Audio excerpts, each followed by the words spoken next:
కర్నూలు జిల్లా వైద్య ఆరోగ్య శాఖ అధికారి డాక్టర్ స్వరాజ్యలక్ష్మి ఆదాయానికి మించి ఆస్తులు కలిగి ఉన్నారనే ఆరోపణలపై దాడులు నిర్వహించింది ఏసీబీ. కర్నూలు, విజయనగరం, విశాఖపట్నం జిల్లాలో ఏకకాలంలో ఈ దాడులు నిర్వహించింది.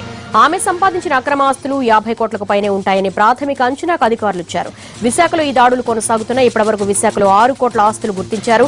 2 కిలోల బంగారం, 3 ఇళ్లు, ఓ ఆసుపత్రి బిల్డింగు, 4 ప్లాట్లు, 5 ఎకరాల వ్యవసాయ భూమి, అపార్ట్మెంట్లో 2 ప్లాట్లు, ఓ కమర్షియల్ షాపు, 23 లక్షల బ్యాంక్ బ్యాలెన్స్, 20 లక్షల రూపాయల విలువైన ఎఫ్డీలు గుర్తించారు.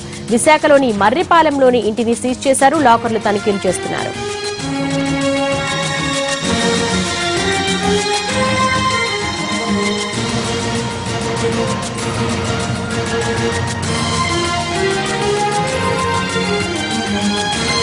స్వరాజ్యలక్ష్మి గతంలో విశాఖ జిల్లాలో సుదీర్ఘంగా పనిచేయడంతో విశాఖలో బాగా ఆస్తులు కూడబెట్టారు. 2006 నుంచి 2008 వరకు కేజీహెచ్ ఆర్ఎంఓగా స్వరాజ్యలక్ష్మి పనిచేశారు.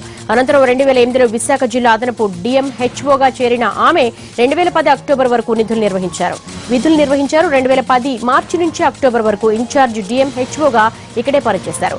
2010 అక్టోబర్లో విజయనగరం బదిలీపై వెళ్లి అక్కడ డిఎంహెచ్ఓగా బాధ్యతలు నిర్వహించారు. అక్కడి విధులు నిర్వహిస్తూనే 2013లో ఇన్ఛార్జ్ ఆర్డీగా బాధ్యతలు నిర్వహించారు.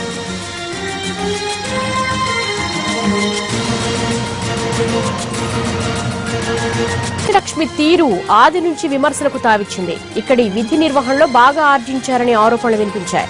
ఇన్ఛార్జ్ ఆర్డీగా పనిచేసినప్పుడు నిబంధనలకు విరుద్ధంగా 5 స్టాఫ్ నర్సులకు పోస్టింగ్లు ఇచ్చారనే విమర్శలున్నాయి. ప్రభుత్వ అనుమతి లేకుండా విదేశాలకు వెళ్లొచ్చిన వారికి పోస్టింగ్లు ఇచ్చిన వ్యవహారం ఏసీబీ దృష్టికి వెళ్లింది. దీంతో అప్పట్లో విచారణ నిర్వహించారు.